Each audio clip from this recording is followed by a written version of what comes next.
I am the winding and twisting and misspitting god of freedom.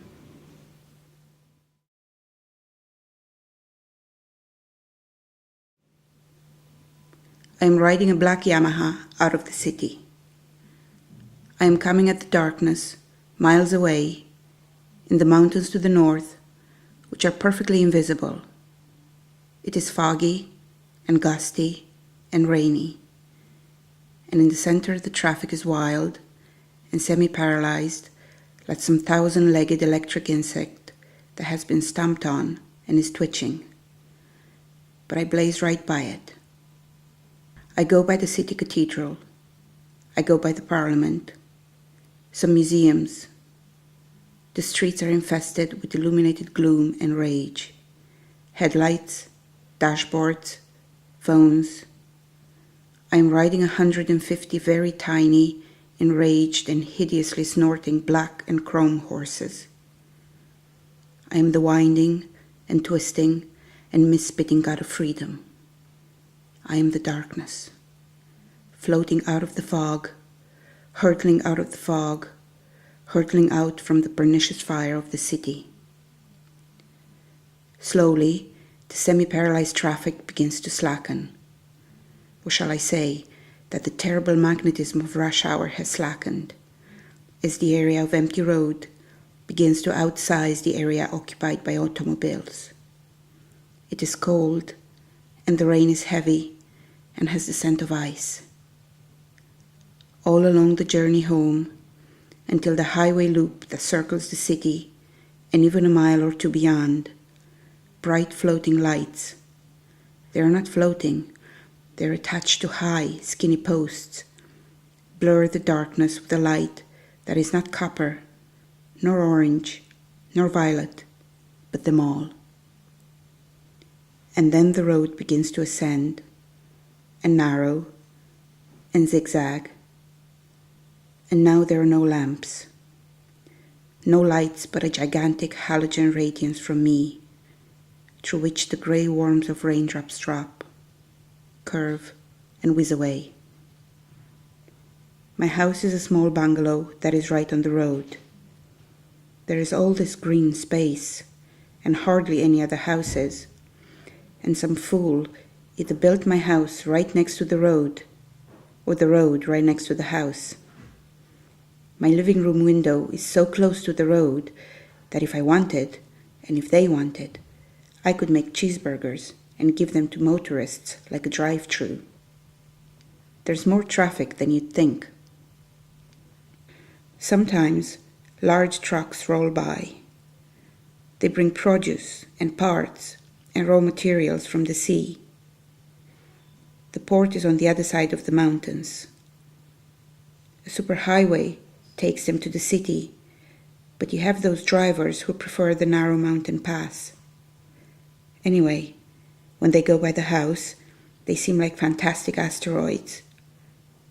They nearly knock me off my kitchen chair, or knock Nastusha and her magazines off the couch, and they always wake little Marina.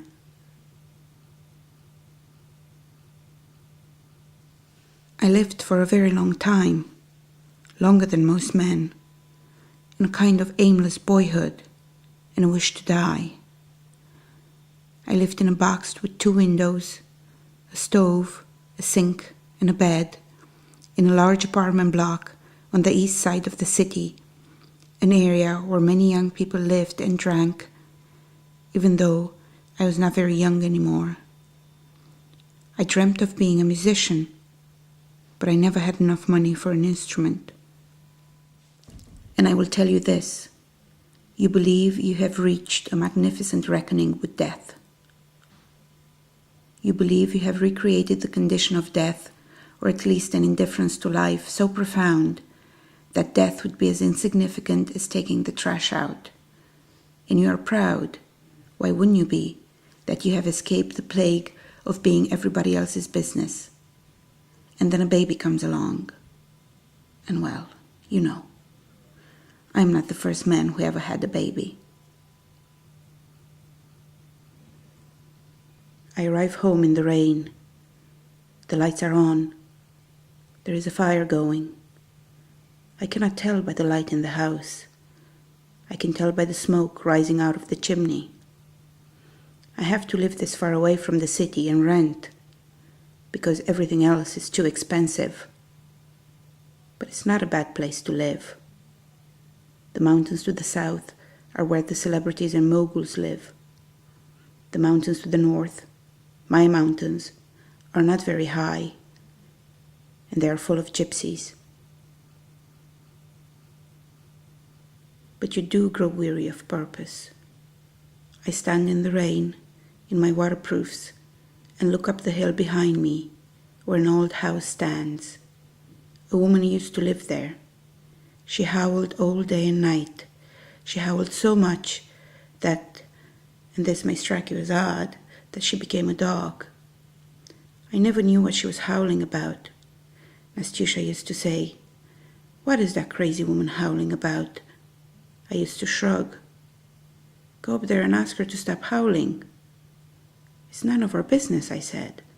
"It will be when our little baby is born," she said. I agreed. If she was still howling when the baby was around, I would walk up the path to her house and ask her to shut up. Then Marina was born, and the howling did not stop. Nastyusha took one of her magazines and hit me on the head with it one night. "You're sleeping," she said, "and meanwhile the baby and I are up because of that howling." Okay, I said. I got dressed. Nastyusha gave me a big kiss and said that she would take all her clothes off and wait for me so that I would hurry back. We became, in those months after Marina was born, terrifically silent lovemakers. Nastyusha had a great appetite for pleasure, as much as a man has. I went up the hill behind our house. I was thinking now of Nastyusha's beautiful white body, the giant breasts that gave Marina her milk, the crooked incisor in her mouth, all the men she was with before me. And of all those, I gave her a child. I was thinking of her waiting in bed for me, not like a patient girlfriend who is lying in a haze of happiness, but a desiring, impatient, lusting woman, sucking on the fingers she has had inside herself. I did not feel at all like walking up the hill in the darkness with a helpless little flashlight. I was stumbling on the poor surface, and the further I got away from my house, I realized I had become quite frightened. There were no lights on in the woman's house, just that howling that now seemed to be coming right out of the sky, like moonlight. But there wasn't any moonlight. I wanted to go back. My heart was beginning to tremble. But if I did not stop the howling, Nastyusha would be angry. She would put her clothes back on and say she knew I wasn't going to go through with it, because I only valued my own sleep, not hers and Marina's. The house was abandoned. I nearly fainted with fear now, remembering all the stories we used to tell each other as boys, particularly the one about the dog lady, a woman who was half dog. She had the body of a woman, but the paws and head and furry spine of a dog. I could see that the house was abandoned, but there was howling coming from within it. So I knocked. I knocked and jumped back 10 feet and was ready to run down the hill. The howling stopped, then started again. I knocked again. Again it stopped for a few seconds and started. "Hey," I shouted, "would you mind keeping it down?"